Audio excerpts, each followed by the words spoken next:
Not only do I want to see this contest happen, I want to make it happen. I believe this would be a once-in-a-lifetime television event. I want a brilliant, bigly brain president a chance to teach those left-wing lightweights a thing or two about brain power live on national television. I'm calling it the James C. Kimmel Cognitive Aptitude and Mental Brilliance Invitational. Within the volatile arena of American leadership, the most treacherous pitfall is the one a statesman digs for himself through his own arrogance.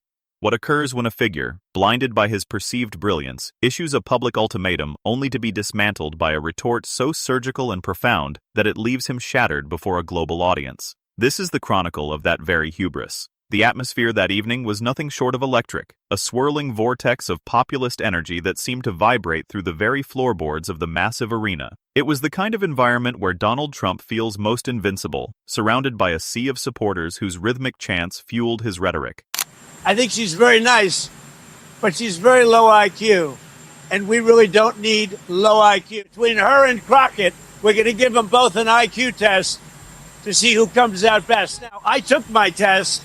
I took a real test at Walter Reed Medical Center, and I aced it. I got every one of all those questions right. For over an hour, the former president performed a masterclass in political theater, weaving a narrative of personal triumph and grievance that held the crowd in rapt attention. He paced the stage like a seasoned gladiator, feeding off the roars, his confidence swelling with every punchline and carefully timed pause. Eventually, the discourse veered toward a familiar cornerstone of his identity, his own intellectual superiority. "They claim I'm not bright," he roared, gesturing toward the press gallery. "The dishonest media, the skeptics, they try to say I don't have what it takes. But to lead this nation, you require a massive brain. You need someone who can see 10 moves ahead when everyone else is playing checkers." The crowd responded with a deafening surge of noise, reinforcing every word with applause and chants that echoed through the arena and amplified the spectacle. He then shifted his aim toward Representative Jasmine Crockett. "Consider Jasmine Crockett," he sneered, triggering boos. "A radical using sophisticated jargon to appear intelligent. She's on the news every night trying to sound like the smartest person in the room." Leaning toward the microphone, he added with disdain, "I've watched her. She's clearly a low IQ individual, yet they call her the future of the party? It's a joke." His tone carried a calculated sharpness, designed to provoke and entertain in equal measure. He allowed the laughter to peak before delivering what he believed was a knockout blow. "I challenge her right now to a televised IQ test. Let's do it in front of the world and prove who the real genius is." Trump stood center stage, arms outstretched, wearing the grin of a man convinced he had set an inescapable trap, basking in the roaring approval of his audience as the chants swelled once again. But elsewhere, a different moment was unfolding. In a nearby television studio, Jasmine Crockett was mid-interview when the anchor interrupted. "Congresswoman, we need to pause. We're getting live footage. The former president has issued a direct challenge to you."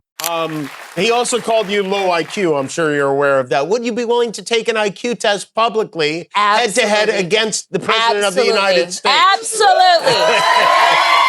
As the clip played, cameras stayed fixed on her face. She watched with serene composure. No anger, no hesitation, only a quiet stillness that contrasted sharply with the chaos on screen and the charged atmosphere of the rally. When the feed returned to her, she responded with calm precision. "I must decline the president's invitation to join his game," she said, firmly reframing his challenge as something trivial. Because the measure of a leader isn't found in a booklet of puzzles. It isn't found in a score on a test. Her voice remained steady, cutting through the noise with clarity and restraint. She leaned slightly forward, her gaze steady. The true test of a leader is empathy. Can you feel the struggles of the people you serve? Can you see the pain of a mother who can't afford medicine? Or the hope of a student seeking a future? The test is judgment. Do you learn from your errors? Do you show humility? And do you respect the wisdom of others? She paused, letting the silence settle. And the ultimate test is character. Can you speak the truth even when it's difficult?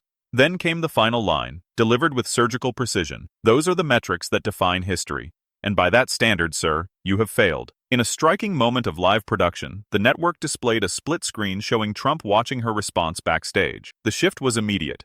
His triumphant grin faded into stunned silence. His jaw tightened, his expression hollow. For a fleeting moment, the mask slipped. It wasn't the face of a fighter preparing a rebuttal. It was the face of a man realizing he had been eclipsed by a standard he couldn't reach. The energy that had fueled him drained away, replaced by a vacant stillness. The studio anchor, visibly struck, paused before speaking again. The contrast between ego and humanity had been laid bare for millions watching in real time, a moment that felt larger than politics itself and lingered well beyond the broadcast. He turned back to Crockett with one final question. Just for the sake of the challenge, would you actually be willing to take that IQ test with him? Jasmine Crockett didn't hesitate. She looked directly into the camera, and for the first time, a sharp, confident smile appeared. Absolutely.